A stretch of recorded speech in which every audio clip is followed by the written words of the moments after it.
Yo, what's going on, guys? And today we are here with the first episode of NBA Big podcast. First episode, I think we're going to start off with my predictions. And yeah, this podcast, if you guys haven't followed my channel, I'd like to say that I am an NBA savant. I love the NBA. This channel has grown a bunch, almost 4,000 subscribers, like over 3,000 subscribers in the past year, but I digress. I think it's time that we just have an NBA focused podcast that I release 1 to 3 times a week. And it's going to be long and I'll break it down into short clips. But this is it. Let's get into it. If you're watching, thank you. Like and subscribe. Any ideas you want to talk about. And let's get into my NBA predictions. Okay. I think, standings I'll do last. But we're going to do awards first because I think the awards are the most interesting part of all of this. And, let's just get into it. I feel like I'm being awkward right now. And let's talk about the first one that I have down right here. And it is Rookie of the Year, which I think it's down to 3 players. Okay, Rookie of the Year. I have 5 players on my list, but, I think it's really going to be 3 players. And also, if you hear me sipping on anything, it's because I have Earl Grey right here in my hands. So, yeah. Ignore me sipping on my Earl Grey. I also do have to get rid of this tea bag because I feel like my tea is going to be way too tea. So we're going to grab this right here and put this on top of this Jewel Pod case. All right, let's get right into it. So my 5 candidates are Cade Cunningham, Jalen Green, and Jalen Suggs. I think those 3 guys are just going to be a 3-dog race for who's going to be Rookie of the Year. I have Jalen Suggs edging Jalen Green, Cade Cunningham. I think Jalen Green is going to come in 3rd, Cade Cunningham come in 2nd, and Jalen Suggs. I just expect Cade Cunningham and Jalen Suggs, both the Magic and Detroit Pistons, could be this year's Charlotte Hornets, and whoever of those 2 teams is this year's Charlotte Hornet, I think will be Rookie of the Year. And I think the Magic are in a better situation with more defenders on their team to be put into that situation, okay? So with that being said, I think obviously, Jalen Green's probably going to have the most points scored per game out of all the rookies. Cade Cunningham's probably going to lead in assists and rebounds, like for all guards, rookies. I think Jalen Suggs is just going to have the most all-around stats. Then I have Alperen Sengun and Chris Duarte. I think Chris Duarte might play the most minutes and might start the most games and be on a playoff team. He's just so NBA ready, and he could really be a surprise Rookie of the Year. And Alperen Sengun, he dominated in the Summer League. And honestly, if Jalen Green isn't the best scorer on his team, then it's going to be Alperen Sengun because he's already played professionally, won MVP in the Turkish League and won best player basically. So I think right there, those 5 guys are the most likely to win it. I just think straight up right there, when you look at that, I just think Cade Cunningham, Jalen Green, and Jalen Suggs are just for sure the guys right there. And I think no doubt about it there. I'm going Jalen Suggs as biased because I'm a Magic fan. So most improved player. I think it's a few guys, and here are my guys. So Lonzo Ball, OG Anunoby, Ben Simmons, DeJounte Murray, Anthony Edwards, and RJ Barrett. Lonzo Ball, if he just takes off scoring and becomes, an all-NBA defensive player, where he's averaging like almost 2 steals a game with a block a game and becomes our generation's Jason Kidd, then Lonzo Ball for sure. OG Anunoby, he looked like he was going to break out, and he just was still shaking off the rust from the prior year. And I really think OG Anunoby this year is going to put it all together and be, join Pat Williams and him, I think, are going to replace Paul George, Kawhi Leonard, and Jimmy Butler as those 2-way defense first when they came into the league, and then their offensive game caught up. Okay, I think that can just work phenomenally for them, and I think it's going to be really fun to watch. Then you got Ben Simmons. I think Ben Simmons, if he does start shooting threes and becomes a 20-point scorer who has averages, close to 10 assists and 10 assists and 10 rebounds a game while scoring close to 20 points a game and shooting over 34% from 3, he's going to be definitely most improved player because he's already a defensive player of the year candidate. DeJounte Murray, if he continues to build from what he did last year and actually become like a 23-point per game scorer while continuing to be one of the top defensive, if not the best defensive guard in the NBA, then yeah, DeJounte Murray, even though he's on the Spurs, will finally get noticed and hopefully be good, you know? I think definitely when you look at this team, this is a team that should be good, okay? I think that they're in a position that, hey, they can be phenomenal. And look, I think there's a lot of players here that potentially could be most improved. I had to just narrow it down, and Lonzo Ball, OG Anunoby, Ben Simmons, and DeJounte Murray are 4 guys that have taken steps forward, and if they take that leap, I really think they can go up into the upper echelon of the NBA. Next up is Anthony Edwards and RJ Barrett. RJ Barrett was dropping over 17 points a game, close to 18 points, and if he goes up to being a 23-point per game scorer, the Knicks could have back-to-back years with most improved players on their roster, and I think they're in a position to do that. I think RJ Barrett moving over to the small forward spot was smart, and, you know, all I could see that RJ Barrett could be a player that he hit his ceiling, and that's what he is. He's just like a really kind of like a Harrison Barnes 2.0. Not in the sense that they play similarly. It's just like not an all-star, but you're a really good starter. And then Anthony Edwards, if he just comes in and averages what he did for the last like month of the season, which was like close to 25 points a game with like 7 rebounds, like 3 to 5 assists a game, almost 2 steals a game with close to a block a game while shooting like 50% from the field and like 40% from 3. If he does that for a season, most improved player of the year, without a doubt. Without a doubt. Okay? Anthony Edwards is a fucking man among boys. Like, he's a good player. He's a good player. I want to hear your guys' thoughts right there. Most improved player. So first we'll go Rookie of the Year. Who do you guys think? Comment down below. Kate Cunningham, Jalen Green, Jalen Suggs, Alperen Sengun, or Chris Duarte. Out of those 5 guys, who do you think is going to be Rookie of the Year? Now we go over to most improved player. Lonzo Ball, OG Anunoby, Ben Simmons, DeJounte Murray, Anthony Edwards, and RJ Barrett. Out of those guys, who do you guys think will be the most improved player? I want it to be Anthony Edwards. Again, I'm biased because I'm a Timberwolves fan. So, yeah, realistically, I think it's OG Anunoby.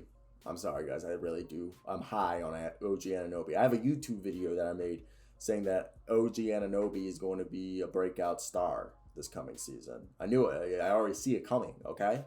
It's going to happen. Now, Sixth Man of the Year. I have 4 players, technically 5 players. And that's because, all right, let me explain this. Tyrese Halliburton, Derrick Rose, Malik Beasley, and then the 4th option are 3 players. Cole Anthony, Markelle Fultz, and RJ Hampton. I expect Jalen Suggs to be the starter. We'll explain this one first.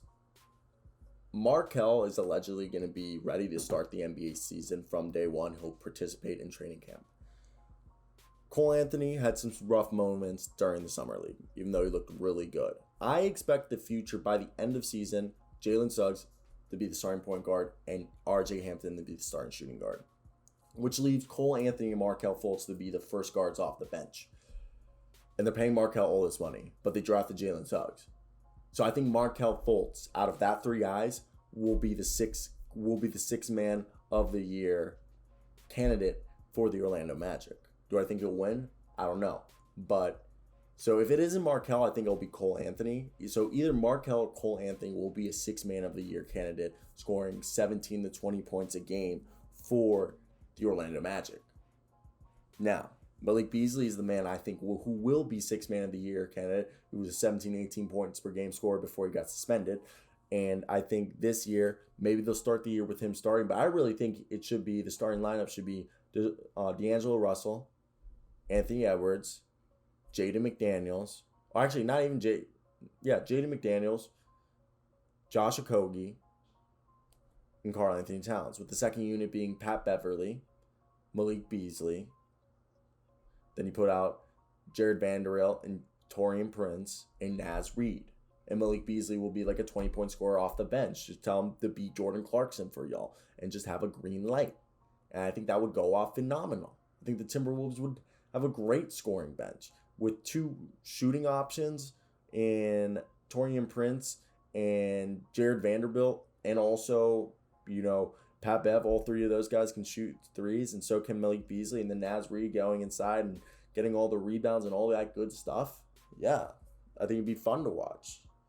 Now, Derrick Rose, if he just repeats this year, I think this is the easiest little explanation. If he just repeats what he did this past year, then for sure, I think he's going to be, sixth man of the year. And I do truly believe that he can do that. I mean, Kemba's going to be the starter, I think, and they're going to continue with Derrick Rose off the bench because he had so much success with that last year. Don't fix what's not broken, That's my philosophy, and I think a lot of NBA teams go by that philosophy, because if they didn't, then a lot of teams would have won championships already, because there's a lot of teams that they have to either be stubborn or arrogant, because they don't do some moves that you're just sitting there and you're like, guys, we're fans. We shouldn't know what to do, but we act like we know what we do, and it might be right. I'm not going to mention names. And I think Malik Beasley's main competition besides Derrick Rose, if this guy doesn't start, and it seems like he isn't going to start because this player who's in front of him at his position was not traded, and that's Tyrese Halliburton. Buddy Hield wasn't traded, nor was Harrison Barnes, and as it seems like they're not going to be traded. They're going to stay on the Sacramento Kings. With that being said, I don't think Tyrese will go in front of Buddy Hield because of the amount of money they're paying him. But if Tyrese Halliburton plays the same role he did last year, he's probably going to be playing 30 minutes off the bench this year, and I think his numbers are all going to go up. Another year, he's just going to be even better. He's going to be a guy who can come in and just be like Tyrese Halliburton. I wanted him to go to the Hawks because I thought he was the perfect backup point guard for our man Trae Young. But this guy going to the Kings, who they snagged him, averaged in 30 minutes a night last year, which I think, again, he's going to do. 13 points a game, 47% from the field, 41% from 3 rebounds, 5.5 assists, a steal and a half a game, half a block a game. And I really expect all those numbers to go up. I mean, I expect the shooting splits to stay the same, but him to be closer to 15, 17 point scorer a game, 5 rebounds a game, probably still 5 assists a game. Same thing with steals, 1.5 steals a game, and same thing with blocks, staying the same. And I really think Tyrese Halliburton and Malik Beasley will be the two guys fighting for sixth man of the year. I think that definitely will be interesting. All right, I'm going to take a quick break, guys. I learned this from Strong Opinion Sports. If you ever get tired in the head, take a little break because you can edit yourself coming back in a bit. So that's what I'm going to do, guys. I'll be back in a bit. This is the NBA Big Podcast.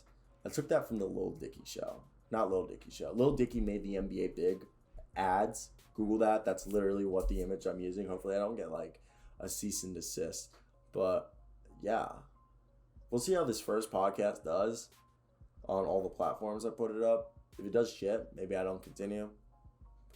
But I think it's a good way to make content. All right, we're gonna go take a break, guys. I'm gonna head out for a sec. All right, guys, we're back. That was a longer break than expected. It's been a few days, actually. Life came up. My mother came to visit because it was Parents' Weekend at University of Kansas, so took my mom out, boozed with her. But hey, so let's hop back in. We talked about the most improved player, sixth man of the year, rookie of the year. Now we're on defensive player of the year. And I have a few candidates, so let's run through who I believe will be defensive player of the year with Ben Simmons, Anthony Davis, Miles Turner, Jonathan Isaac, Jrue Holiday, Robert Covington, and Matthias Thybulle. So now let me say the least likely guys: Jrue Holiday, Robert Covington, and Matthias Thybulle are the least likely. Unless those guys have like basically averaging like 1.5 steals and 1.5 blocks per game, or like 2 and 2, they're not going to win it. Jonathan Isaac on this list, like Ben Simmons, I think Jonathan Isaac healthy is just as good or an even better defender than Ben Simmons. Miles Turner is the best interior defender, arguably, with Anthony Davis. And I know Rudy Gobert could be there, but I think Rudy Gobert won't win another award. Ben Simmons should have won Defensive Player of the Year last year. So if he has a season similar to last year's or even better than last year's, he's the unanimous Defensive Player of the Year. Anthony Davis has to have a similar, like at least 2 blocks a game with 1.5 steals a game, I think, to win Defensive Player of the Year. I think Jonathan Isaac can literally average 2 blocks, 2 steals a game.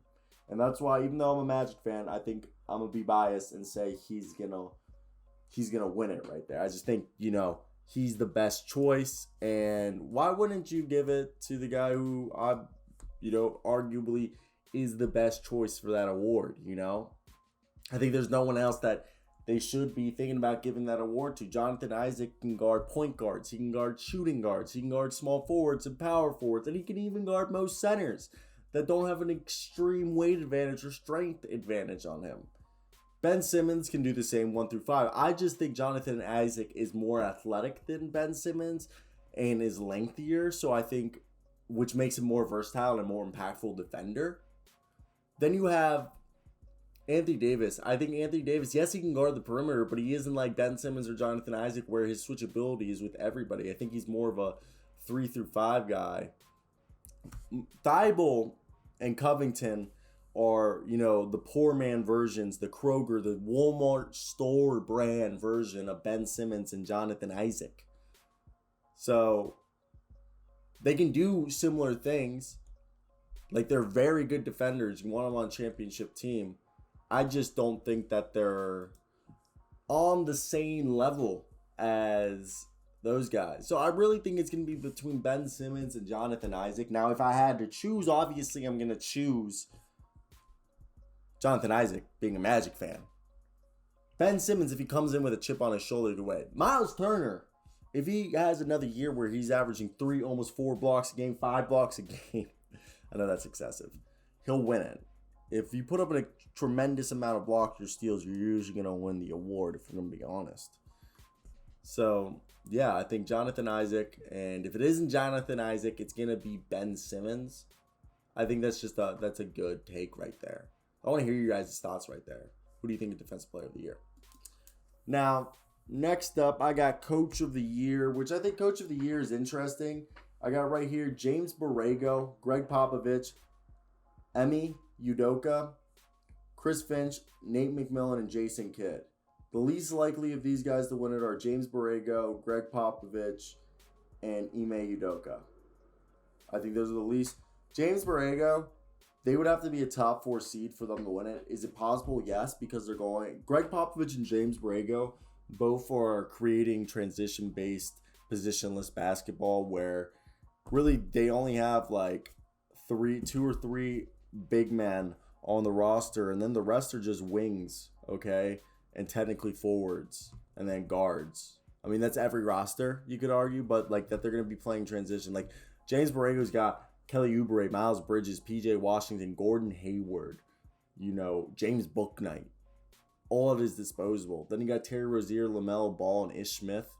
And then he's got Mason Plumlee, Vernon Carey, and Nick Richards.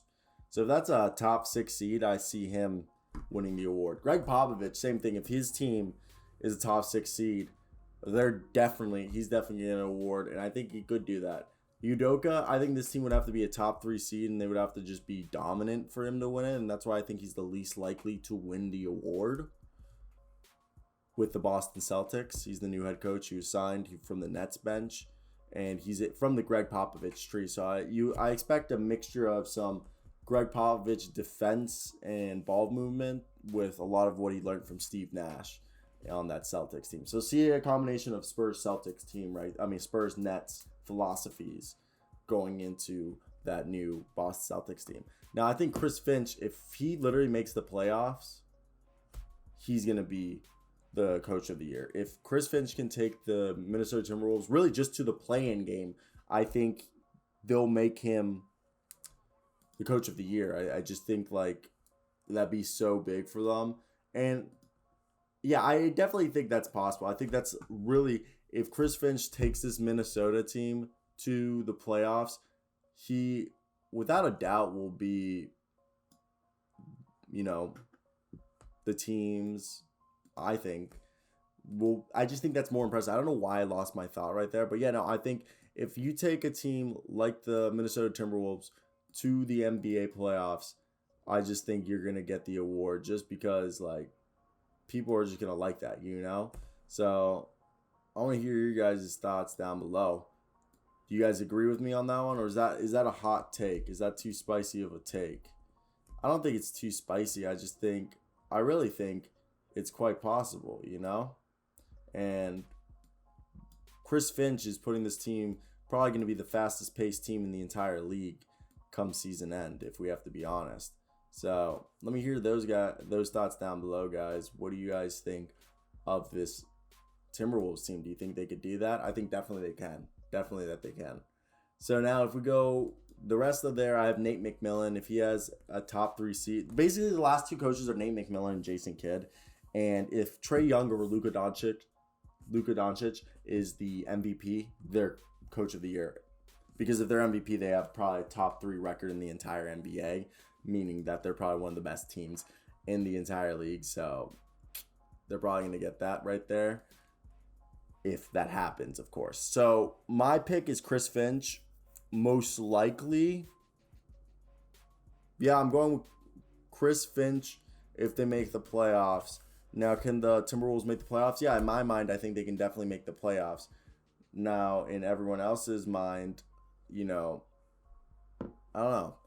Now, I got for most valuable player, Luka Doncic, Kevin Durant, Trae Young, Damian Lillard, Joel Embiid, Stephen Curry, Zion Williamson, Karl-Anthony Towns. Karl-Anthony Towns, if he takes him to the playoffs and averages like 25 and 12 and 5 assists, then yes. Zion.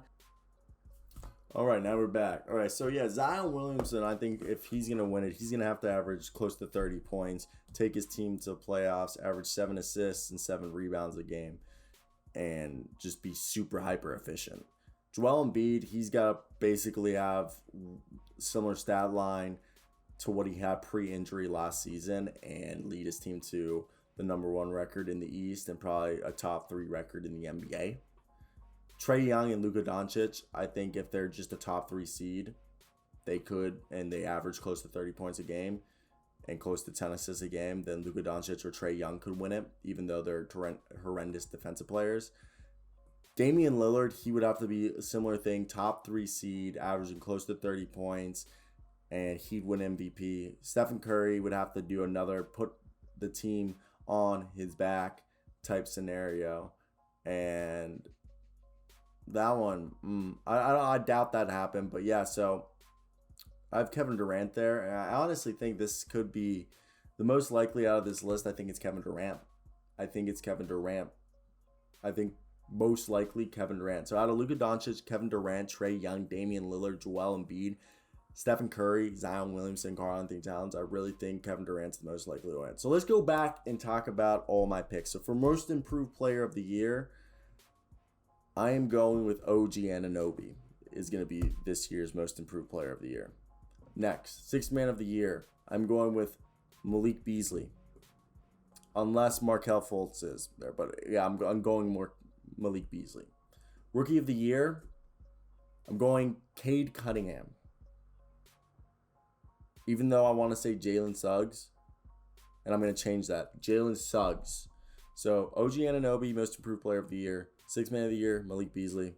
Jalen Suggs as the rookie of the year. Defensive player of the year, I had Jonathan Isaac or Ben Simmons. But I think Jonathan Isaac will wait out with my bias. I think coach of the year, Chris Finch. I really think Chris Finch can win it. Unless Trae Young or Luka Doncic carries their team, then Jason Kidd or Nate McMillan could win it. But I'm going Chris Finch. And MVP, I have Kevin Durant. So let me hear those thoughts down below, guys. What did you guys think of the first episode of the podcast? If you're watching on Spotify or any of the streaming services, guys, I want you to hear you smack that like button and leave a review or whatever they do for podcasts. So yeah, if you're watching this on YouTube, like, comment. You know, thanks for watching or listening, whatever you did. I don't know what I'm gonna do. I have class in like an hour or 40 minutes. So yeah, besides editing this, I think I might play a game 2K. Maybe. I'm out, guys. Peace out. Ooh, that was a sound.